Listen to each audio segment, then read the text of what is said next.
Check 1, 2, everybody. A very warm welcome to my live stream today, this fine Friday, February 5th. This is where we practice ear training. Whether you have a lot of experience, whether you're just starting out, there should be a lot for everybody. So we are going to be practicing together. Please give me a thumbs up that the sound is working. We are live, I believe. And today I have, I like to practice things in a way that are useful. Again, if you're just starting out or if you have a lot of experience. But what my goal is, I've studied learning quite a bit. Some people, learn better through assimilation. Some people learn better through, really going into the nooks and crannies first and then figuring it out. But whatever your approach is, we need to practice it. And that's what we're doing here. And that's what we're doing together. I'm seeing some comments. Just want to check in. All is working. Thanks so much. And a very warm welcome. If you're on Facebook, pop your name into the box that's there so I know who's talking. Okay. So today I thought one thing I would like to practice is something out of an exercise that I call the noodle stay exercise. And, there is a lot of different kinds of scales. There are modes. There are pentatonic scales. There are, altered scales, modes of melodic minor. There are a variety of different scales. And if we just hear the scale from root to root, that's maybe good for the theory book, but not so good for your ears and for the moment where you need it. So the way I like to talk about scales is that I like to bring in the fact that they are used in a context. They are used sounding, typically, with a chord or a bass line underneath it. And they are, in my mind, they're kind of like a pool of notes. So they are like a visceral feeling. And so I thought I'd talk today a little bit about that. But if you've watched this live stream before that, you know that I always like to start out with sound classes. It's a terrific way to combine our emotions with notes so that theory doesn't become so theoretical, but really becomes something that is connected to our musical experience. So as always, I will start with a few sound classes. If you'd like to know more about what that is or what I do with that in my ear training course, you are welcome to check out the full shaboodle at the link below. But I like to just practice. I often do that as warm-ups with my students. I'm not even going to explain to you the whole thing. I'm just going to tell you two contrasting sound classes, and please pop into the chat the solution. I'm not going to wait for the solution. I'm just going to go on and be quite snappy about it. But as soon as I ask, as soon as you think you got it, pop it into the chat. And my first question is going to be, does this sound harsh or sweet? Harsh or sweet? I'll play them all 3 times. Harsh or sweet? And one last time, harsh or sweet? Pop it in the chat, my friends. This one was harsh. And for those of you who might have heard it, this was a minor second, a C to the C sharp. What are the other sound classes? Steve's got it. What are the other sound classes? One is bland. I'm going to give you a bland, open, ancient. For example, this sound. Okay. So I'm going to contrast. I'm going to bring in either harsh or open. What is it? Harsh or open? Harsh or open? This was open. This was a perfect 5th. In this case, I'm going from F sharp to C sharp, and that is open. Here's harsh for those of you who got it wrong, right? And when you train ear training, I know I have a lot of students who faithfully do all these apps, where you're going to be, is this a major second? Is a minor second? Is this first inversion, second inversion? All of these things are really, really useful. What I don't like about them is sometimes we need a little bit extra to bridge it into the situation. So that's why I like to bridge it through the emotions as well as through contrast. Now, with those little apps, there's one huge disadvantage. If you get it wrong, it just goes pink wrong, right? But that's a learning opportunity. It's a great learning opportunity. The best thing you can do is if you get something wrong, if you just thought that the open was harsh, then figure out, well, this is open because it's a fifth, right? But this would be harsh because it's a minor second, right? Then you play them back to back and really let that sink in. I like that so much better than just the app going, hey, I got it wrong, you know. It's a learning opportunity. When you got it wrong, you thought it was another thing, play yourself the other thing, listen, oh, that's this. I thought it was that, you know, and there you go.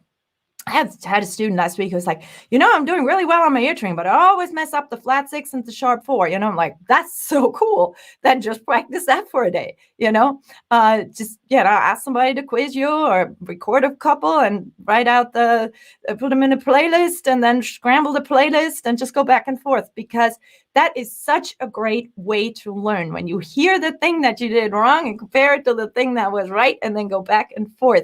Nihat, very warm welcome. Thank you for purchasing my book. That's wonderful. I hope you enjoy it. And the second book is almost ready to be published. So we are going through some exciting stuff there. Okay, couple more. Open or harsh?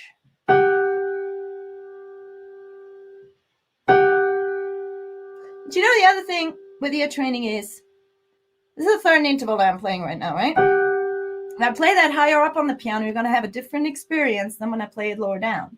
For example, this versus this, right? I'm hearing the answers. You got it, Steve. Harsh.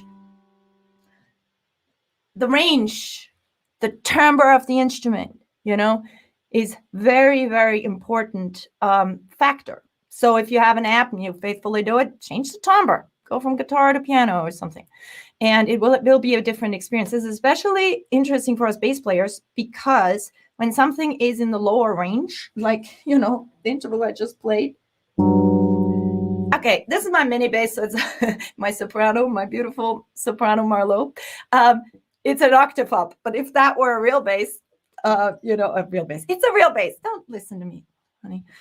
It's as real as it gets. I love this bass. It's so much fun. But if that were a, you know, full scale bass, then you would hear what I just played as quite muddy, you know. And because of that, we often, when we practice things on the bass in the lower range, we don't get the full benefit of what something sounds like, because it's just muddied up. There are some tricks we can use, another topic, to take out the mud and still play chords, because they're fun and beautiful to play. Okay, so one more. Harsh or open?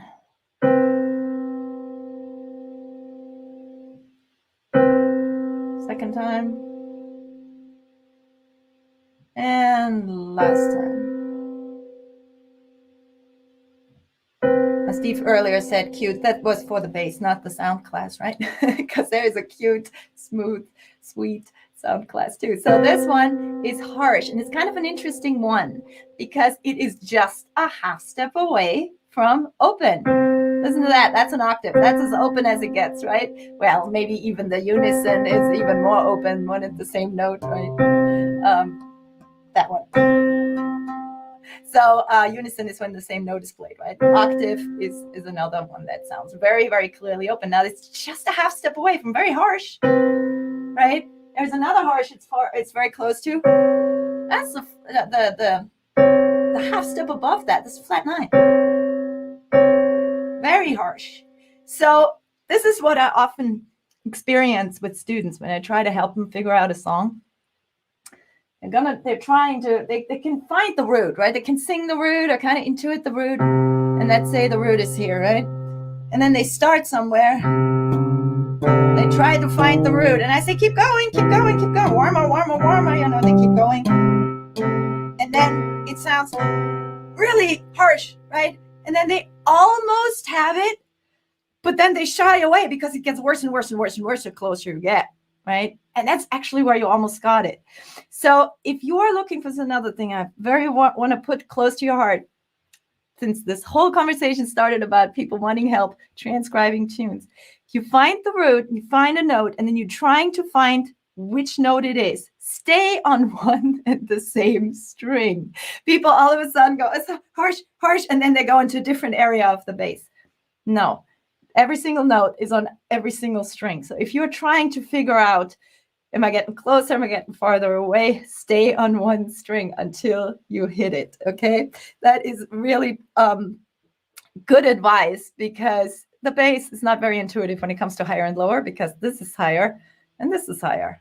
And if you look at where I'm pointing in space, it's definitely downward, right? But notes get higher this direction and the strings get higher this direction. Of course, I can make that all be wrong again if I say, well, what about this? Now I'm going in this direction and they get higher, you know? So unless you've really figured out how the bass fretboard works, you are looking for a note, keep going on one string up and down until you find it. And when it sounds really bad, you're getting closer. Really harsh, then you're getting closer. Okay, I want to show you my noodle stay exercise. This one is, are you sharing my screen? Really? Are you sharing my screen? I don't think I'm sharing my screen. Anyways, what I want to show you is my noodle stay exercise. What would be the best string? Scotty, good question. You know, the problem when you use the E string is, again, we have that mud.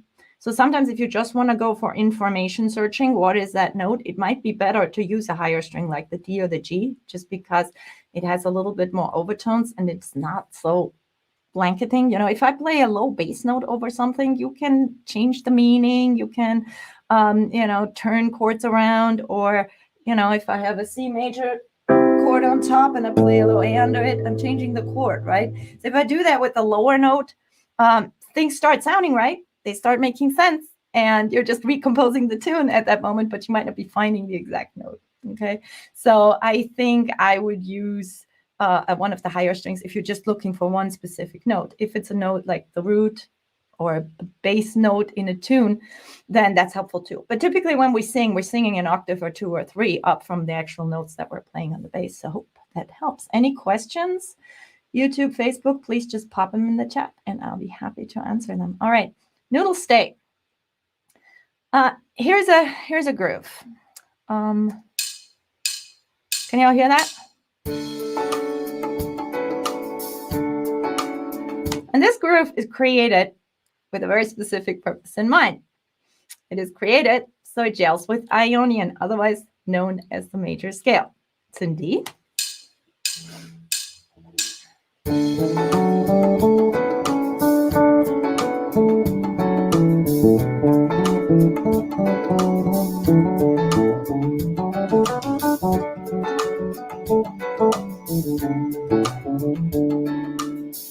I'm just noodling over it, and I'm playing D Ionian. You can really hear the Ionian quality in this, because Ionian has a major second, major third, a perfect fourth, which is actually in this track, a perfect fifth, a major sixth, a major seven, and an octave. Okay, so those are the scale degrees. It's just your good old do, re, mi. Okay, so this is now the sound of Ionian. All right, couple of questions. There's so many ways how you can practice this. I'll just give you a few ideas. So for example, I'm going to play the scale up and down, and then I'm going to play one note, and all I want to hear from you is it inside the scale or is it not inside the scale? So either inside or outside of the scale. If it is inside, you can tell me which scale degree it is. Because, you know, when I play this, 1, 2, 3. I go 1, 2, 3, 4, 5, 6, 7, 8, 8, 7, 6, 5, 4, 3, 2, 1. I'm just counting the steps, right? But in my mind, every single one of those numbers is a sound. And I love teaching using letters and numbers, which sometimes makes people run for the hills because they think of math class and whatnot. But they're really useful if you combine them with the musical element. So if I say 2, I hear this in my mind, right? Because I'm locked into this key right now because I've played it a bunch of times. It's a sound. So if and I know it's got mild tension because I know that the 2 has a little bit of tension, right? It's going to sound inside versus outside. And none of that's good or bad. It's just information for me to use as colors for the solo or groove or whatever I want to create. So you tell me, is it inside or outside? Pop it in the chat. Inside or outside? If it's inside, tell me if you can hear the scale degree. I'll just noodle a little bit and then stand on one.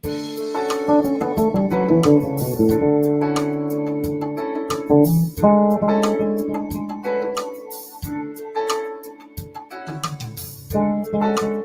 that inside or outside? I'll play the scale again.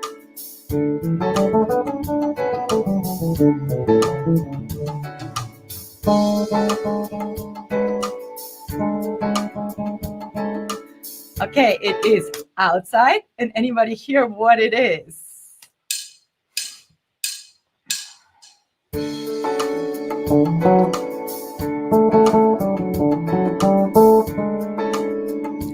I'm going to try to be very explicit about it, okay, so you can find it. So yeah, it's outside. Most of you guys got it. Excellent. So I'm going to be very explicit so that you can maybe hear how outside it is and where inside the scale it sits. You're very close, Steve. Steve on Facebook says it's the fourth. That's the fourth, which is a little bit of a harsh sound, but the track is helping us out because it's really wanting to create that Ionian sound, right? The typical modal sound, flat 5. Correct, that's it. Somebody got it on Facebook.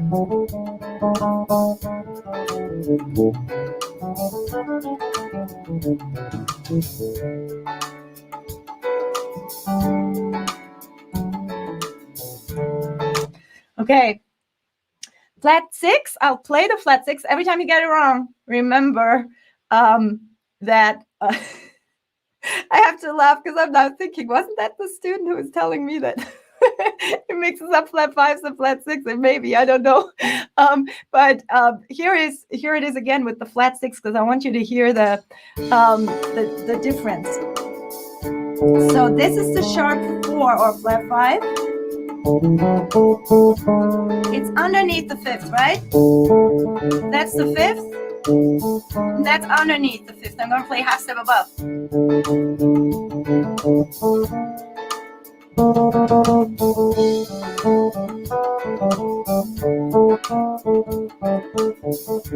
That really sounds outside, right? But as Victor Wooten says, you play a note that's considered a wrong note, play it in the right context, you play it over and over, all of a sudden it starts sounding right. So to quote one of my big heroes, and when you, okay, so that was outside. Okay, here comes another one. I'm going to play the scale again. I'm going to show you a really great trick. When you're learning a scale, this is an excellent exercise. It's great for the fingers. It's great for the ears. It's awesome all around. I'm going to play the scale with the root in between every single note. Here it comes. 1,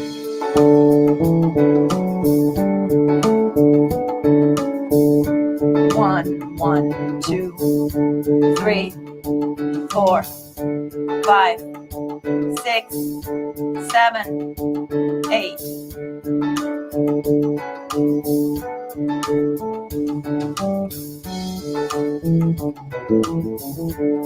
What I just did is called pedaling. And when you pedal with the root, it really forces your ears to connect those numbers to that root note. And I love that. It's so educational. It's also technically pretty interesting because you're dealing with all that string crossing, you know. That's a really good exercise.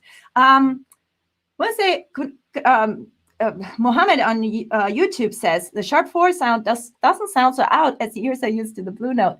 100% correct. So even with a very modal,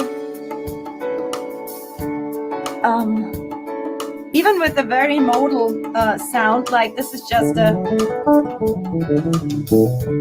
but if I lay, let's say, a blues scale over this,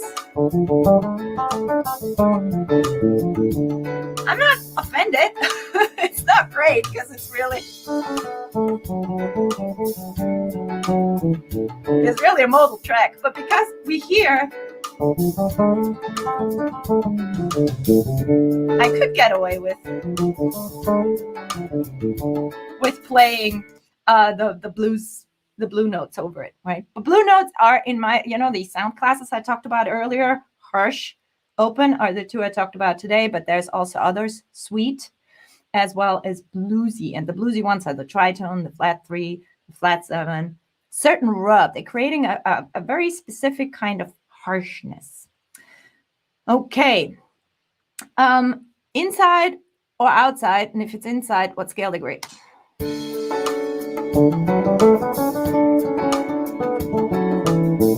Okay, you're calibrated. Oh, now you can't see my hands though. That'd be cheating. Gotta hide it. Here we go. What's that one?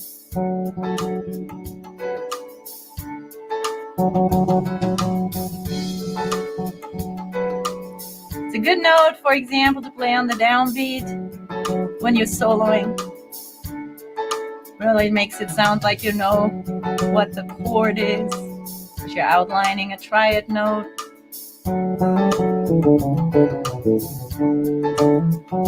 I was playing the third. Somebody says octave on Facebook. This is what the octave would be.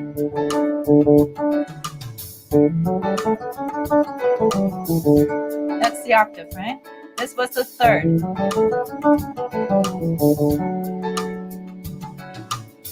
Maybe some of you were saying octave because I was sitting on a note for a minute.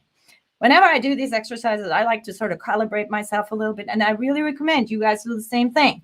All of our courses, you get tons and tons of awesome background tracks, custom composed by Wolf, and we have so this is really made so that you can use those and improvise. Because to me, if you want to get into the characteristics of all these various sounds, it is such a great idea to use them. Again, to quote Victor Wooten, when you learn a new word in a foreign language, you use it in a sentence. And using improvisation to learn the effect of the various notes is, to me, just like using a word in a sentence. So you just put on the track, be conscious about it. I'm going to show you my noodle noodle stay exercise, which does exactly that. So what I'm going to do is I'm going to use a different track now. Let's see. I'm going to use Lydian. And now, of course, wait, do I have a D Lydian? Yes, I do. Okay, good. So here comes D Lydian. How's Lydian different than Ionian? You don't know your modes. You don't know your modes. If you don't know your modes, just remember that the way I like to do things is super simple, right? It's really crude, but it works. There's 3 major ones, 3 minor ones, and an odd one. 3 major ones. One of the major ones you already know is major, regular major. There are 2 more. One that sounds weird on the bottom, one that sounds weird on top. Okay. Then the same thing with minor. 1 minor you already know, regular minor, Aeolian. Then there's 1 minor that sounds weird on the bottom, 1 minor that sounds weird on the top. And then there's 1 scale that sounds weird on the top and the bottom, and that's Locrian. All right. So those are my shortcuts, and they really work. So Lydian would be the major sounding scale that sounds weird on the bottom. Sounds like this. What key am I in? I said D.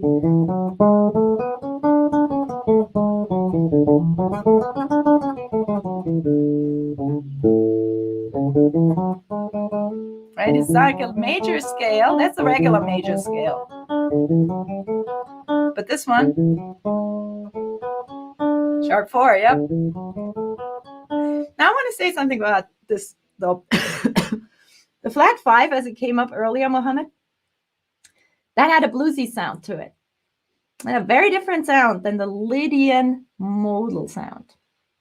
Has to do with context, has to do with how we use it.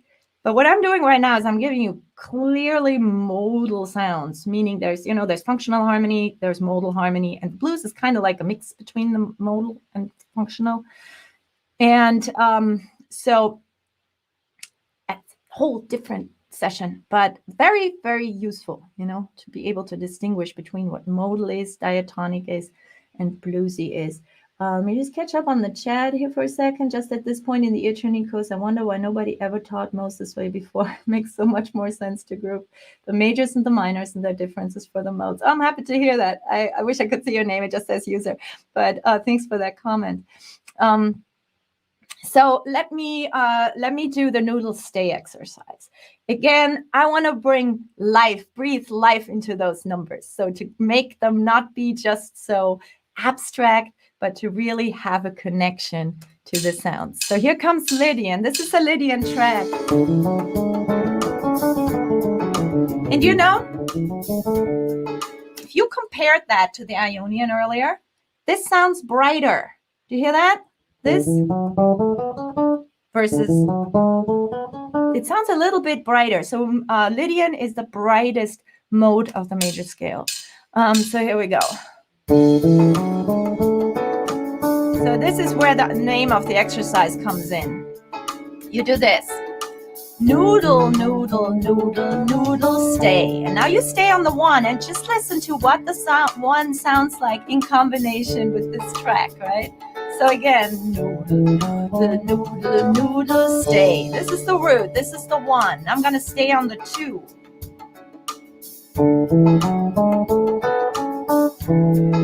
Do you hear that? It's a slight tension. Okay, now I'm going to stand on the three. Noodle, noodle, noodle, noodle, stay. This sounds really inside.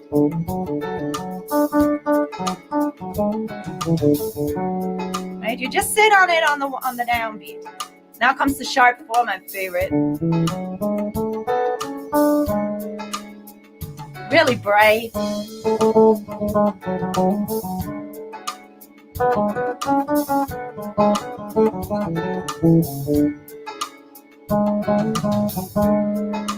Now comes the fifth, noodle. That sounds very inside, right? Sound class open, right?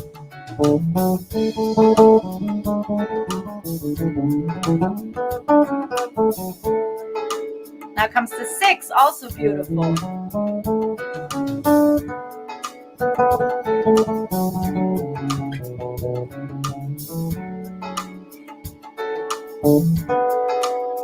Beautiful note. Now comes the seven. A bit harsh, but because the backing track also has those sounds in it, it sounds very inside also. And then you just go for it.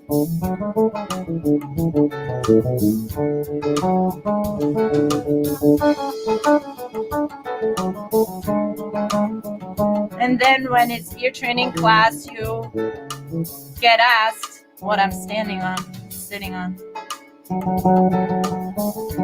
What am I sitting on?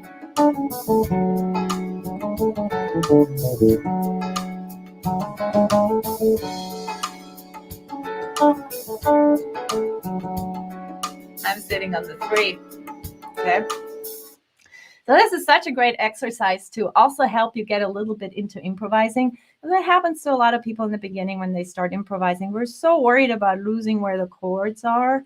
And we constantly play and we never sit on a note. We never don't allow the ears to sort of sit with certain sounds. So a great exercise is you put the backing track on, or even it's also a great exercise if you just have a drone. I like to do that with the modes.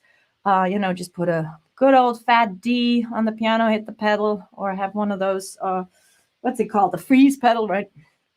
Put in a low D, and then you improvise D Dorian, D Phrygian, D Lydian, D Mixolydian. You just go through the entire modes and you start them all with D. So it's a really, really good way to hear this. If you want a shortcut on how the modes work, it's on my wall chart. So music theory for the bass player wall chart that you can get on Amazon.com. Folks, I have a new thing coming.